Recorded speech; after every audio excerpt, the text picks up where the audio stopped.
YouTube friends, make sure that you like and subscribe to this video. We are talking Champions League as we wrap up the quarterfinals. Vamos!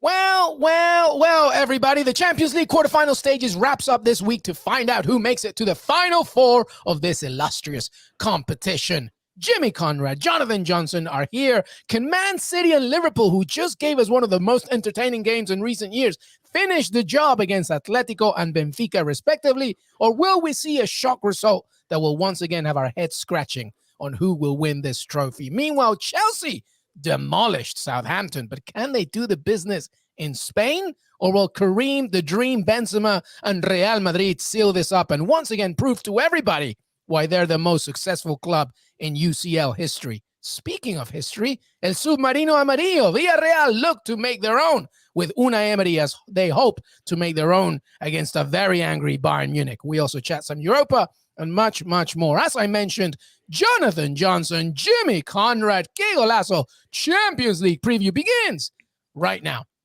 Hey, everybody, welcome to Qué Golazo Pod on Twitter, youtube.com/Qué Golazo. Nearly there, 11,000 subscribers.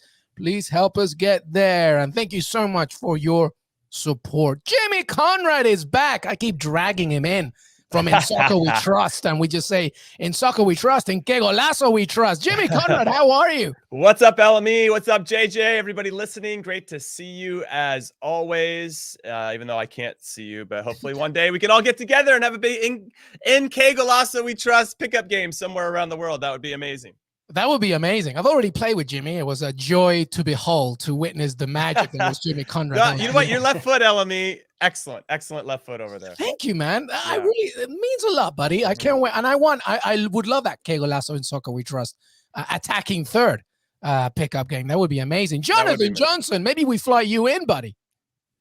Well, you know what? I'm waiting on that invitation. I'm a bit of a meteor Jeremy Menez is how I like to describe myself on the five-a-side pitch. No, honestly, name the time and place and I'll be there within reason. I love it. I believe that's your OkCupid name, a meteor Jeremy. Welcome, everybody, to Qué Golazo, our Champions League previewed. The wonderful Jimmy Conrad and Jonathan Johnson are here. We're going to break down the games as we look to find out who makes it to the semifinals. A real intriguing matchup. Here's the bracket, by the way, as we look ahead to some great games. Benfica losing, trailing 3-1 against Liverpool. Man City with a 1-0 lead against Atleti. Chelsea 3-1 losing to Real Madrid. Villarreal 1-0 against Bayern Munich. Let's begin with Tuesday's games. We'll take a break and then we'll discuss Wednesday's action. But Jimmy Conrad, Real Madrid against Chelsea. Fantastic matchup at the Bernabeu. Chelsea, as we mentioned in the intro, my God, they took all their frustrations out on poor Southampton and Ralph Hasenhüttl. I feel like he's the victim of so many of these. And Real Madrid did the business against Getafe, and the league looks certain for them as well. But this is a tricky one, of course, because we don't really know, even though Real Madrid have the upper hand, it's just a 2-goal differential. How do you see it, my friend? Oh, this is a great game. Obviously, all these games are good. Champions League quarterfinals. I'll jump in and say Chelsea need to score first. If they don't score first, I think this is dead. The longer it stays at zeros, obviously that's going to benefit Madrid and their 2-goal lead. And the reason I say that is because confidence is a hell of a drug. And Real Madrid have it. Not only individually, you see it with Vinicius Jr., who had an absolute peach of an assist this past week with the outside of his foot to a diving header to Casemiro. Casemiro's first goal of the season, his first goal since May. They are just playing with a different gravy right now, and they have that belief in themselves.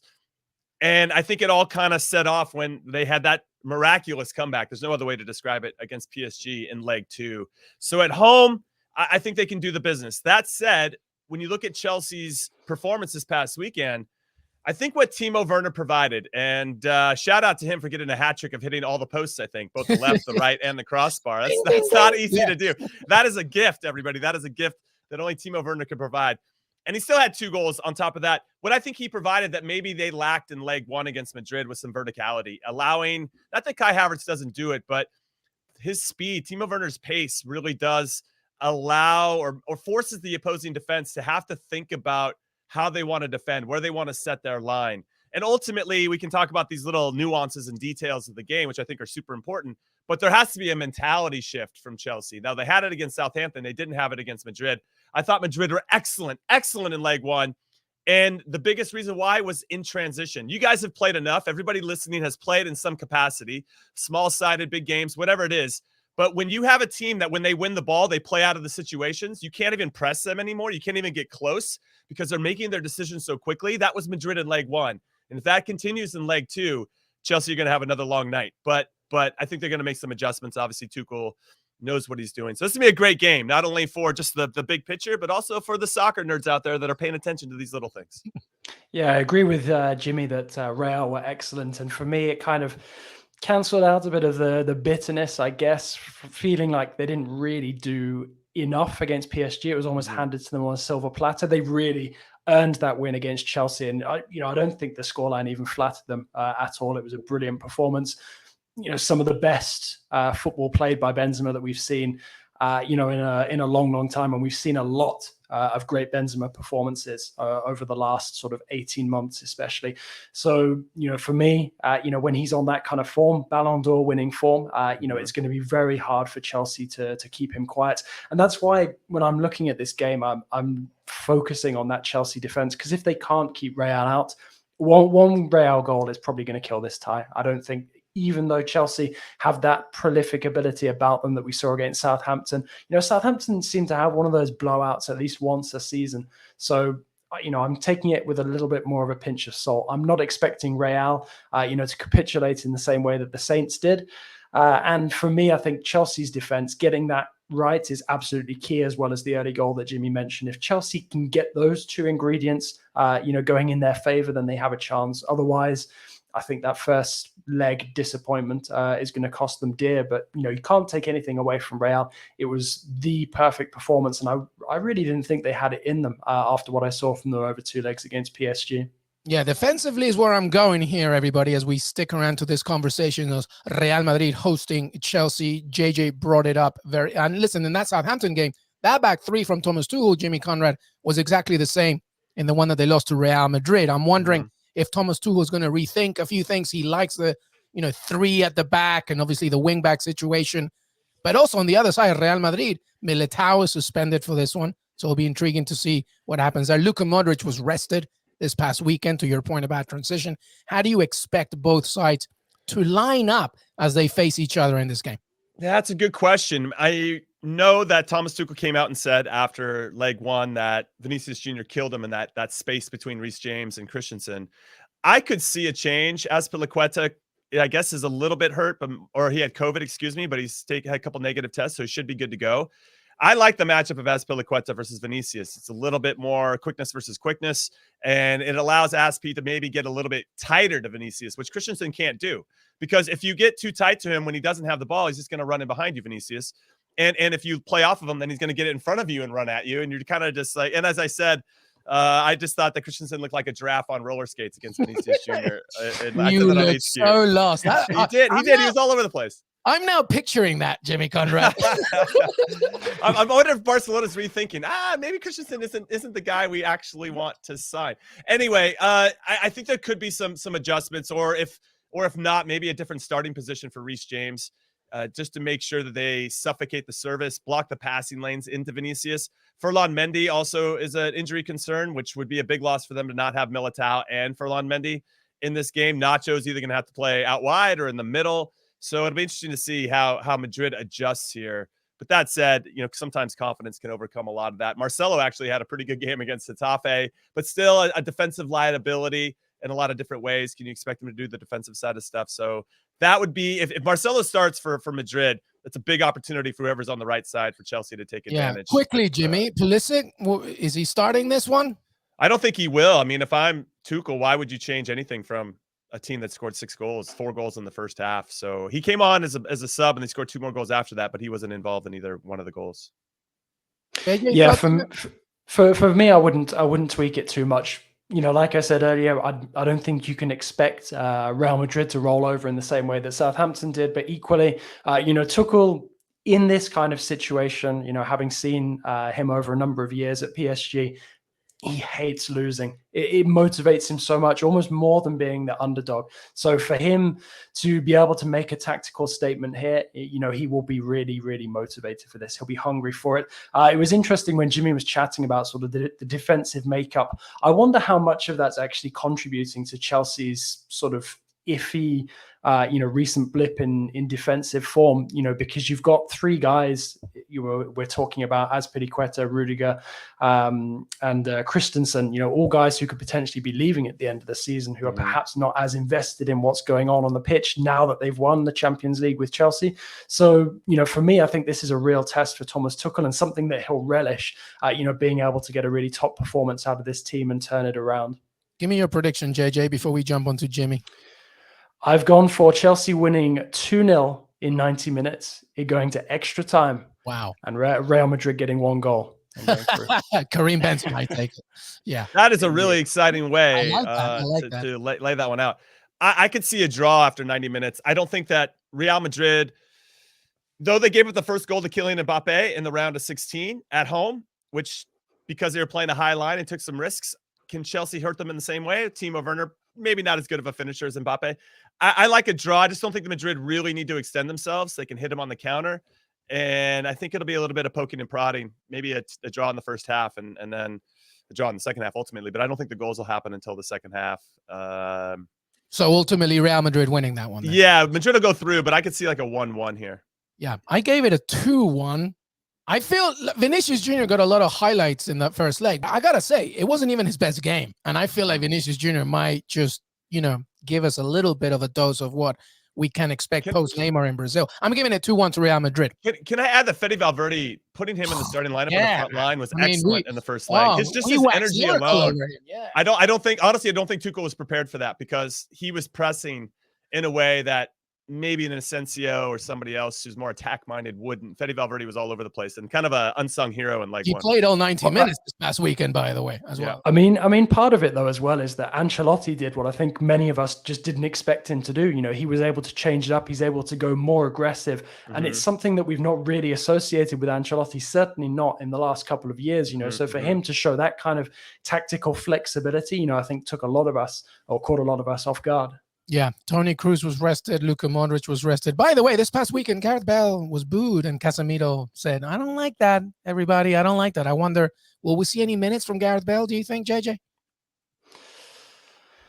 I guess it depends on the scenario. If Real Madrid are relatively comfortable towards the end, possibly. I don't really. It's like you asked Jimmy earlier about Pulisic. I don't see the need to throw in somebody, who's not been sort of part of forming, what is working quite well for them. He doesn't need that trolling, I think, at the Bernabeu. Maybe if they're up 3-0, he can roll them out. But yeah, I don't know. He's a match winner. He's just proved it with Wales. It's not like you need to harken back to 5 years ago. He could be an interesting wild card if it does go the way that I predicted, and Chelsea suddenly find themselves going up and taking it to extra time. Yeah, don't forget Rodrigo. They have enough weapons, but yes, absolutely. You never know the longer the game goes. All right, well, we all give it a Real Madrid win. Jonathan Johnson gives it an extra time, so we will see what happens. Let's jump to the next game on Tuesday. Bayern Munich. An angry Bayern Munich, a resounding Bayern Munich, perhaps, against Villarreal, by the way. Unai Emery already said it. He's like, look, I'm expecting a storm here, Jonathan Johnson, as Unai Emery travels to the Allianz Arena. What do you predict here? It's been said a lot, but I really feel Villarreal should have come away with more than just 1 goal in that first half, and that might hurt them. What do you think? Yeah, absolutely. I agree with you. I think that Villarreal will be kicking themselves if they don't find themselves, further up over the 2 legs.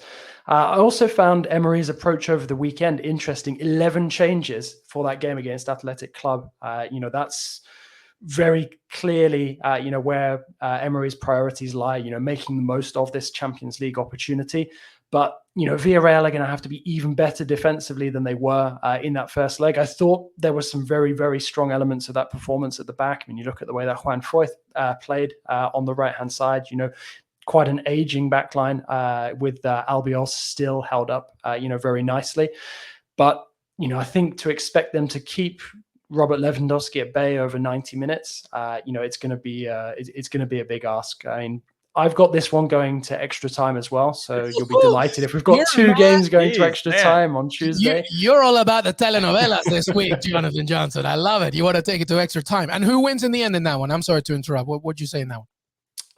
My prediction for that one is that Bayern ultimately advance, but I actually have them going through on penalties. So I've got 2-1 after extra time with Bayern winning on pens. Wow, Jimmy, jump in, buddy. What? Yeah, I mean, I'm just like, honestly, I'm looking at the table that you had up, and Villarreal's in 7th. They're on 46 points, and for them to get into, that's Conference League, for them to get into Europa League playoff in La Liga, they'd have to finish in 6th. They're 8 points behind Real Sociedad with 7 games left to go. They have 2 losses and a draw in their last 3 domestically. They did the same thing last season. They had to win the Europa League last year to qualify for the Champions League. That was their only way in, and it feels like they're trying to do the same thing. I don't know. I mean, they clearly have something to their team, and what I really appreciated about their leg 1 performance was their attitude. They were playing on the front foot. They were proactive. They weren't just reacting to Bayern and letting them dictate the tempo and the control. They're the ones that set it. And we've seen Unai Emery, in terms of, being flexible with their tactics, be able to do both. But I really appreciated that they just went for it, and they tried to go step on Bayern Munich's throat, and they should have been rewarded with more goals and just weren't.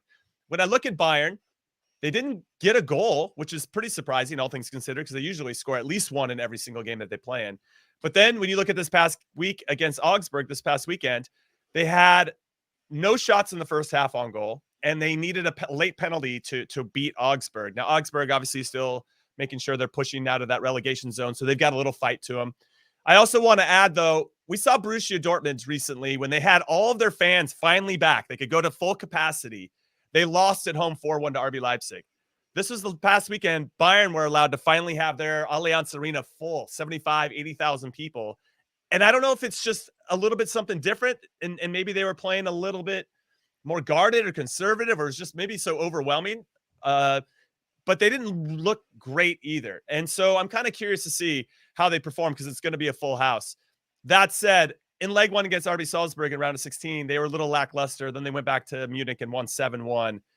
I'm feeling like that might have similar vibes, but this Villarreal team, especially because they got to rest a lot of their players over the weekend, as JJ mentioned, with all those changes, will be ready to go. And I think that there is a little bit of desperation in this. We need to perform well in this competition. Otherwise, we're only going to be in the Conference League next year, which is obviously a couple steps below the Champions League. So I'm going to lean towards Bayern. I'll go right into my predictions. This is always a Bayern to win, both teams to score kind of vibe here. That's kind of what they do in the Champions League. I think we will see some changes. I think Sula will come in and start this one. I think Leroy Sané, who has 6 assists in 8 games in the Champions League, will probably start this one instead of Coman, who started in leg 1. They had Lucas Hernandez at center back. I think you're going to have Upamecano and Sula, who I just think it's a little bit more compact, 2 proper center backs just focusing on defending. I think Sula's out.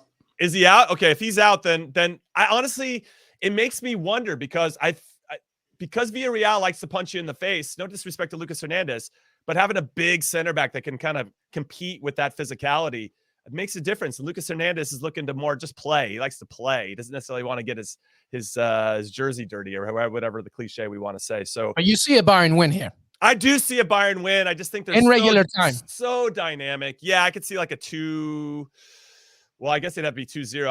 I'll say 3-1 then. I think that's what I have. Yeah, I think Bayern will get the goals that they need. But again, very similar. They got to score first and score early. If they score first and early, it's going to be really tough for Villarreal to slow down that momentum. That's what I have. I have a 3-1 vibe. Yeah. I completely agree about the Salzburg thing. I feel like they're going to be back at the. I mean, I get Goretzka comes back in. And I get the overwhelming sense, psychologically speaking, when all your fans are in the stadium, but they've already experienced that already now. So they should be ready to go. Yeah, right. I think Julian Nagelsmann's going to learn a few things, specifically in the midfield. And in Villarreal, who Unai Emery, they're so good at like containing you.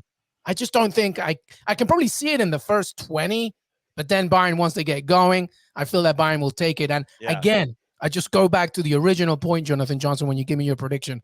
I go back to this. It really should have been more than 1-0 for Villarreal, and I think that's going to bite them at the end. Yeah, absolutely. I mean, I think the one thing that Villarreal maybe that has they have it counting in their favor. They have so many experienced guys, guys who have sort of been in these kind of scenarios in the past, who will know exactly what to expect from this second leg. I mean, obviously Bayern have tons of experience in every position across the pitch, but Villarreal, there's some wily veterans in there, especially in that midfield makeup. Etienne Capoue, guys who, we might have thought were washed a couple of years ago, and have suddenly been able to bring these fantastic performances out of the bag. I mentioned Albiol earlier. For him to be going at this level still at his age is, also very impressive. So I think it's going to be tighter than 3-1. I'm confident that at least one of these two ties on Tuesday is going to go to extra time. But what do I know? Maybe it's just the former PSG. Romantic of whole that whole vibe going on. But no, I mean, honestly, I think Unai Emery has already done a fantastic job with Villarreal. If he can if he can push Bayern all the way here, that will just add to this impressive turnaround that he's done in such a short space of time with them. Yeah, no, absolutely. I mean, listen, the fact that they're in the quarterfinals is incredible within itself. And don't forget that somebody like Arnaud Danjuma wants to keep proving to Europe that he is one of the best wingers out there. Jimmy, I can sense you have one final point. I just want to say that I'm afraid that Villarreal is going to sit back, and I don't want them to do that. I thought when they took it to Bayern struggled when they were right on top of them. And if they go in there and just try to hold on to the lead for 90 minutes in Munich, it's going to be a long night. Yeah. Bayern Munich is a Goliath, but they let you play if you set a president. And if you set a president, it could happen. But I still see a Bayern Munich win. All right. Well, we're going to take a break, everybody. Then we'll get into Wednesday's action as Atletico de Madrid hope for something, anything. Maybe remove the buses and get something against Manchester City. And on the other side of that, Liverpool should get the job done against Benfica, but we don't know with Darwin Núñez coming around. Plus, some Europa League action to discuss. Qué Golazo Champions League preview. Jonathan Johnson, Jimmy Conrad, LME. We'll be right back. Hey, everybody. Welcome back to Qué Golazo Champions League preview. Let's discuss Wednesday's action. Diego Simeone is at the Wanda Metropolitano now hosting Manchester City. It's only 1-0. So I want to just, put that as a headline, stamp it on a piece of paper. It's only 1-0. But Jimmy Conrad, it is Manchester City. I am so conflicted about this because part of me, on paper, I want to say, you have a chance here, Atletico Madrid. But then you go and lose 1-0 to Mallorca, who haven't scored in like 75 years, and you still can't get the job done. What do you think is going to happen here as Atletico de Madrid host Manchester City? This Atletico Madrid team is very frustrating. As everybody knows, or if you're going to learn now, I am an Atleti fan. They're my team in La Liga. And I look at what they've been doing this season. Against the bottom 3 teams in La Liga, of an 18 available points, they only have 4. They have 4 out of 18 points. Had they've gotten, not even maximum. Let's just say they got 14 out of 18 points against the bottom 3 teams in La Liga. They'd only be 5 points behind Real Madrid right now. And that kind of speaks to their lack of switching on, their lack of focus. I don't want to call it arrogance, but just that maybe they feel there's maybe some entitlement creeped into what they think they're capable of or whatever. But something's amiss with this team, and I can't really put my finger on it because they have more talent than I think they've ever had. And it's like they can't find the right mix of whether they're going to be defensive or whether, we got some really talented attacking players. Should we take off the handcuffs and let them play? And then when you look at leg 1 against Man City, they played a 5-5-0. They didn't even, Joao Felix, they were 30 yards away from the top of from Jan Oblak, their striker. Is insane. And it was so disheartening because I think if any team you want to support, you just go for it, man. I don't give a shit if we lose 10-0, but as long as we're going for it, I mean, I guess it would still hurt if we lost 10-0. But if we had our best foot forward, we were trying to put it out there, and you just say, hey, we're not good enough, then that's one thing. And Diego Simeone said in the pre-press conference, sorry, I'm going off on a rant here. He said, my players aren't as good as Man City's players. And I was like, man, are you saying that? I know he's all about psychological warfare here. So I don't know. I just wish he wouldn't come out and say that. That's all. And so City, obviously one of the top teams in the world. Their game against Liverpool this past weekend was fantastic. A great advertisement for the beautiful game at its highest levels. They're going to go out there and try to play, but there's different types of ways to win. And Diego Simeone is a master at the dark arts. And I wouldn't put it past them to get this into extra time, and then from there anything can happen. But I don't think anybody wants to see it let you go through because it's just like negative football, man. Yeah. I don't think it's that nobody wants to see Atleti go through. I think it's that, I mean, they're just absolute butt cheeks in attack. Honestly, it's just really, like you said, it's so frustrating to see them have that quality, that potential.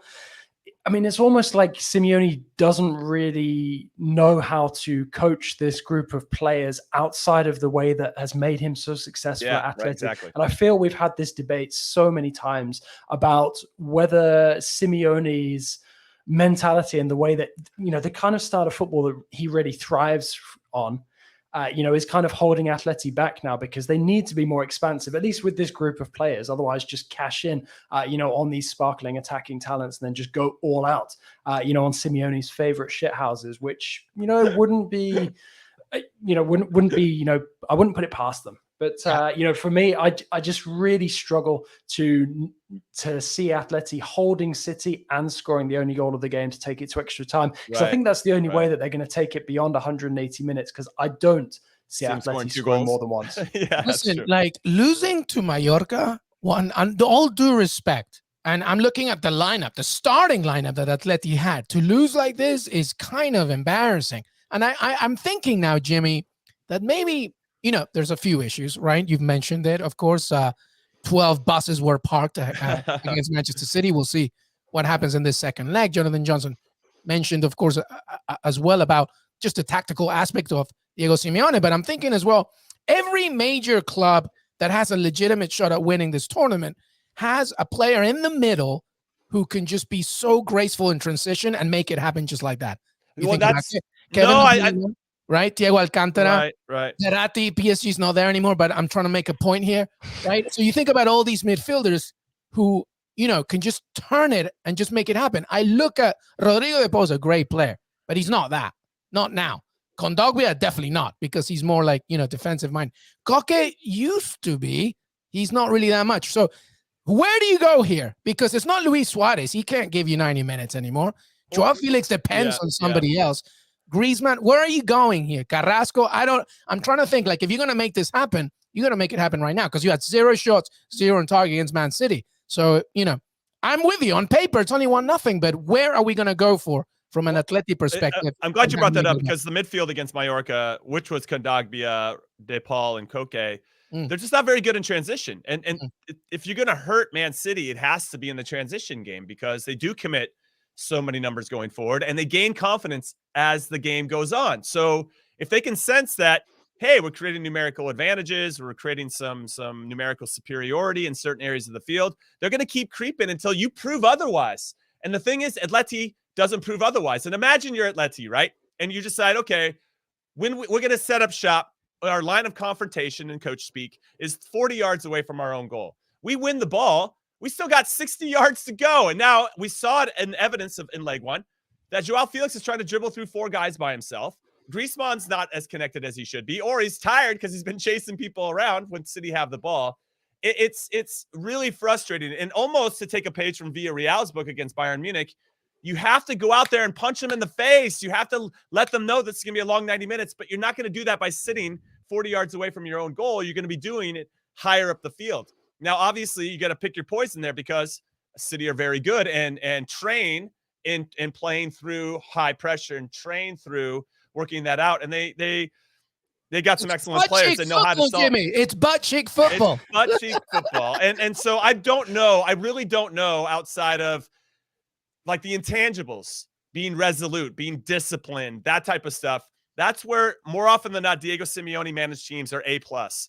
But outside of that, and maybe a special moment or a set piece where Atleti can score, I don't see on the balance how they're going to figure out a way to score against this City team and go through. And as much as it pains me to say as an Atleti supporter, it's hard for me to watch this and to like champion this type of style. I don't want to disrespect that this is a style that can win. There's plenty of different ways to win at this game.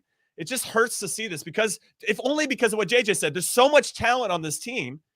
and it feels like there's handcuffs on them, and that they can't actually be themselves because they have to stay within the parameters of this defensive mindset.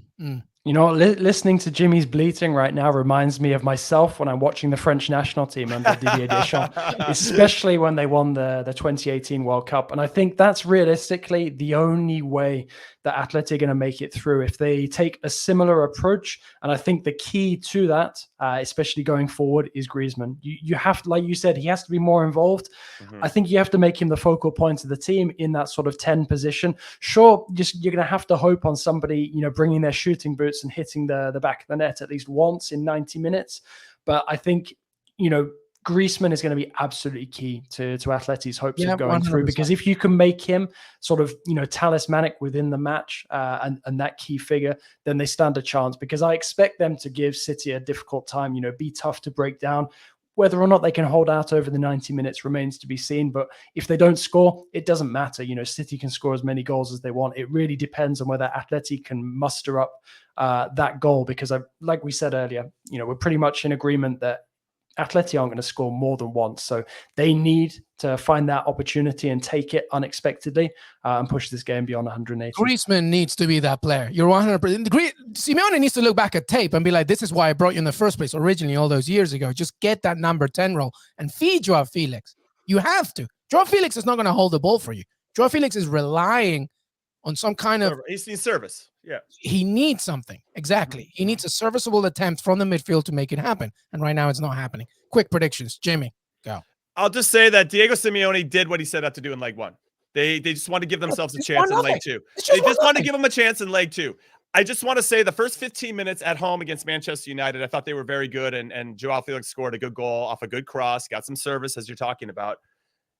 I don't know if they can keep that up for 90 minutes, but there needs to be more of that kind of initiative and being proactive.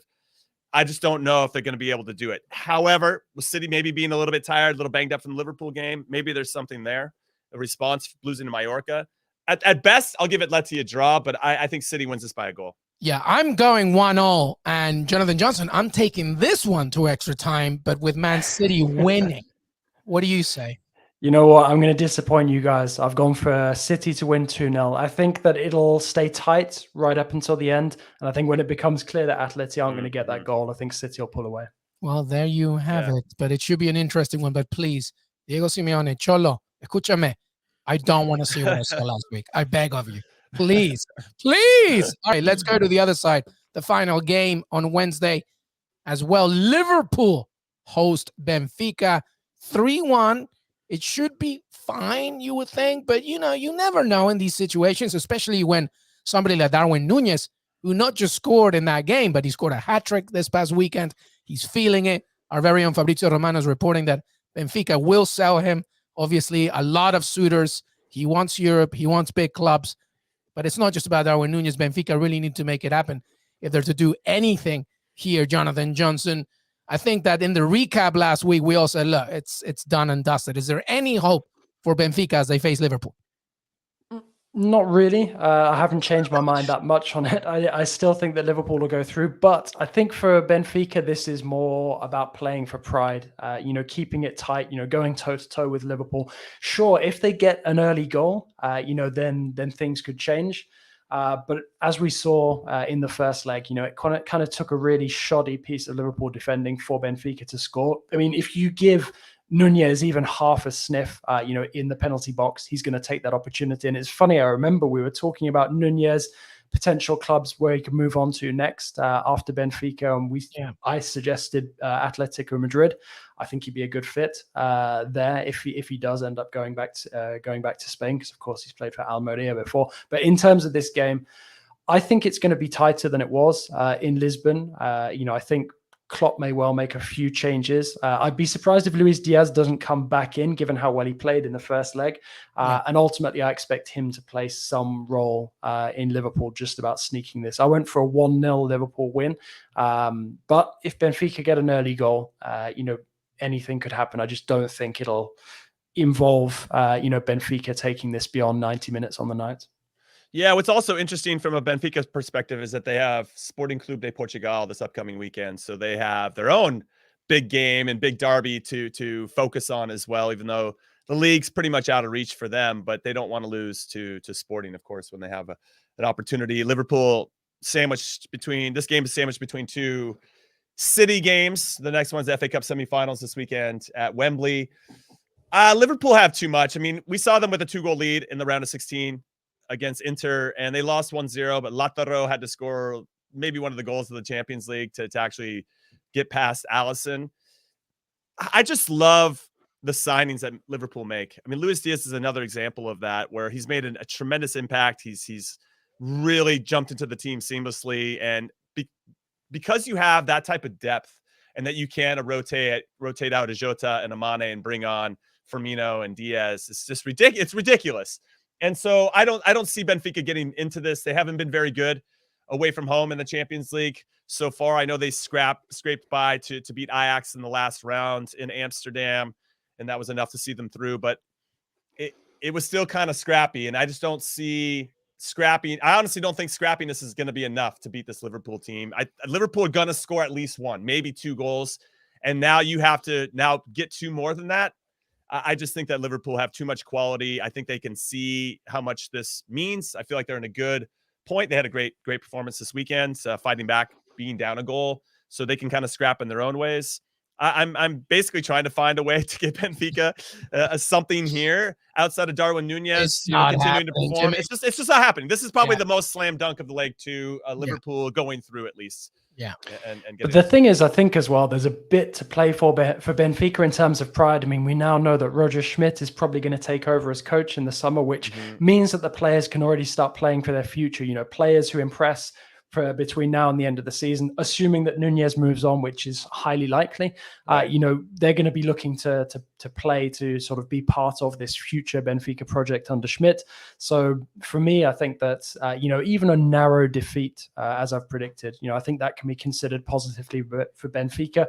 And they were kind of unlucky to lose it 3-1 that late at home. Yeah. So you gave it a 1-0 Liverpool, JJ? Is that what you did? Yeah. Yeah. And Jimmy? Yeah, I'll say Liverpool by a goal. That sounds could be 2-1, could be 1-0. I was very hopeful. I gave it a draw 1-0 and then Liverpool winning in the end 4-2. But, you know, we'll see. But a good point about trying to make their cases count for the new manager coming in. All right, let's finish up, everybody, with Europa League, because Europa League is sexy as hell.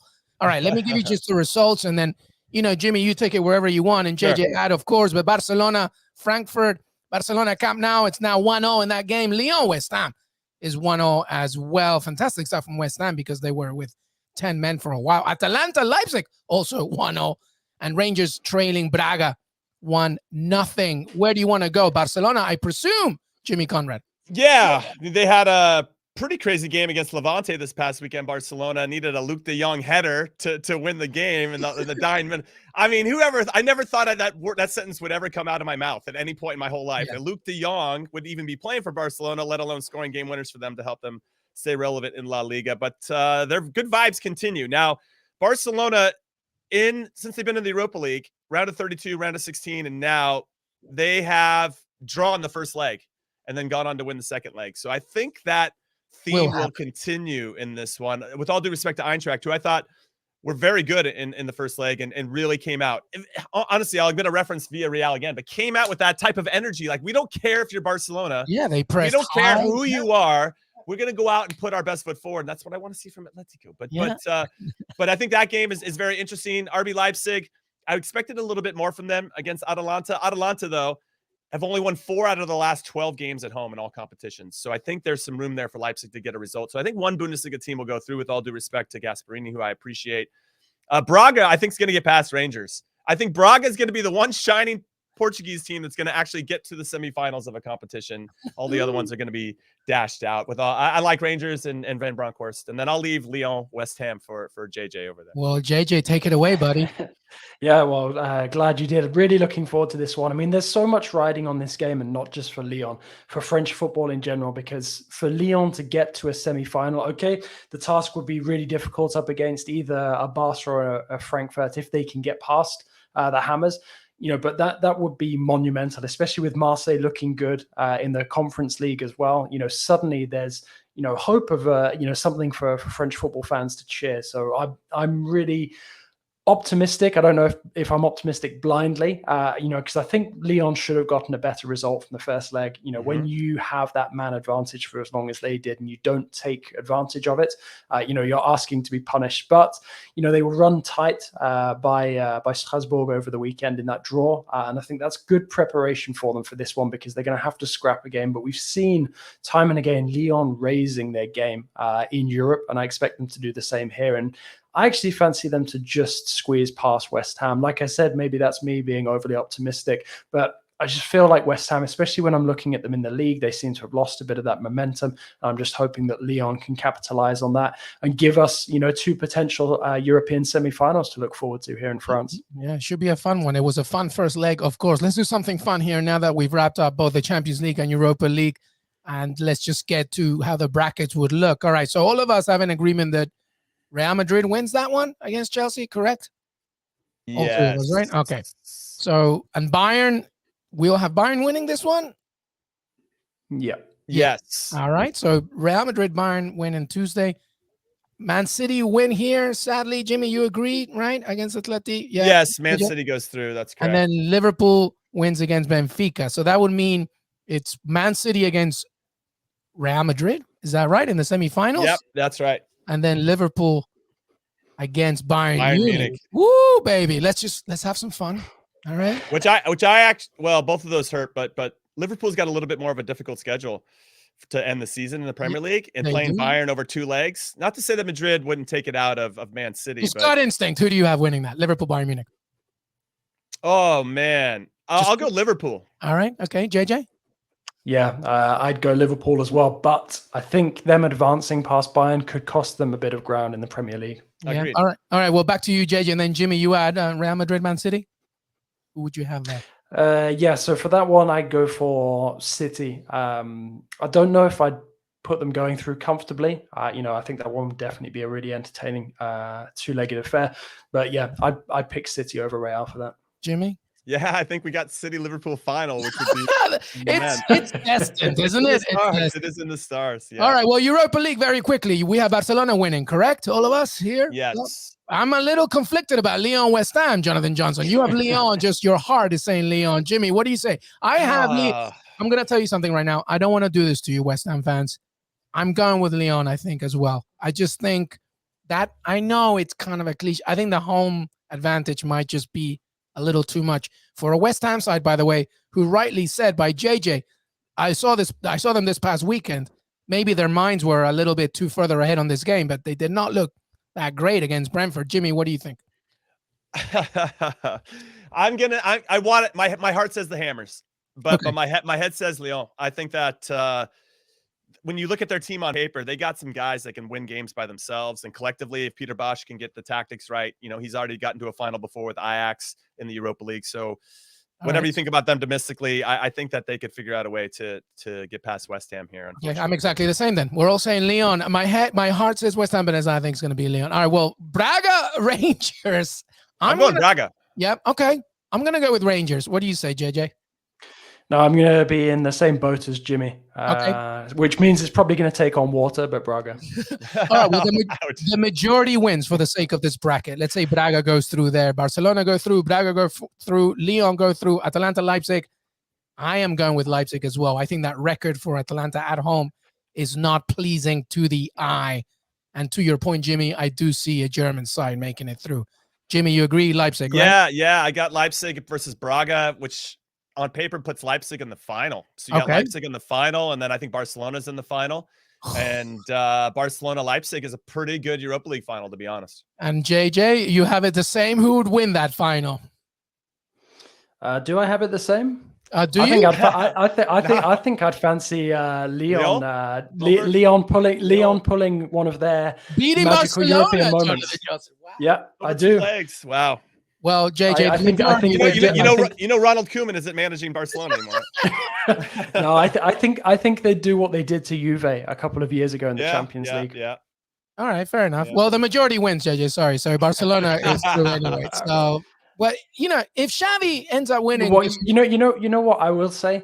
Yeah, whoever advances from that semi will win the Europa League. I agree. Either Lyon or Barça. I agree to that. Yeah. I agree to that. But let's say for the sake of argument, hypothetically speaking, Xavi wins this whole thing, that's pretty remarkable of everything that he has done with Barcelona, don't you think, Jim? Dude, they were in ninth when in La Liga when he took over. So yes, and obviously they have the best accountants in the world because I don't know how they got Ferran Torres and Aubameyang and Traore and all these guys. Goldman Sachs, baby. Yeah, whatever their balloon payments, parachute payments, whatever. They figured it out. Best accountants in the world. Those are the real MVPs, I think, of Barcelona. It's pretty remarkable, JJ, though, right? Xavi's turnaround is kind of incredible because, yes, the January transfer acquisitions helped, but he's gotten the best out of, Dembele seems happier.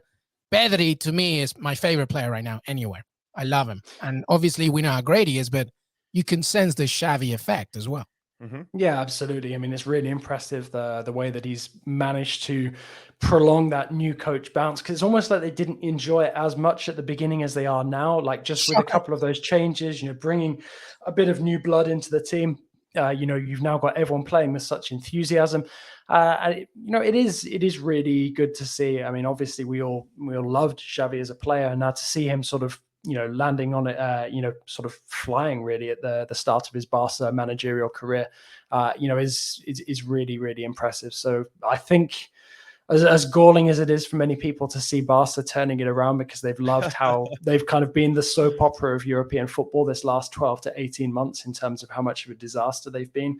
It almost looks like a new era is almost here. And perhaps, that Europa League title would be, sort of the signaling of the start of that new era of potential dominance. And you never know. Lewandowski might be joining them in Spain in the summer. We'll see. We'll have to see. But anyway, we know who's here always, and that's Jimmy Conrad. Don't forget, in soccer we trust, by the way. Some great content 3 times a week with Charlie Davies and Heath Pierce. Jimmy, thank you so much, buddy. Final thoughts before we say goodbye? I've got none. That was really nice of you to say. Thank you so much. Always a pleasure. I love it. I love it, my friend. Jonathan Johnson, final thoughts. You could not talk about this past weekend's game. Well, in that case, no final thoughts. I'll keep this one on a positive. No, always a pleasure chatting with you guys. Great to have the team almost back to the old days with Jimmy with us once again, and hopefully we'll get Heath back on before the end of the season. But no, always a pleasure chatting with you guys, and just looking forward to picking through the results and our awful predictions later on in the week. Well said, my friend. Thank you, everybody. That's Jimmy Conrad, Jonathan Johnson. Make sure to follow their content on Twitter, as well as CBS Sports, of course, HQ, the website, and beyond. I'm LME. This was Qué Golazo's Champions League preview. And after this, we get into the Final Four, but plenty more content to come, including our weekend preview, our recaps, and so much more. Qué Golazo Pod on Twitter, youtube.com/Qué Golazo. We will see you next time. Till then, have a great rest of your week.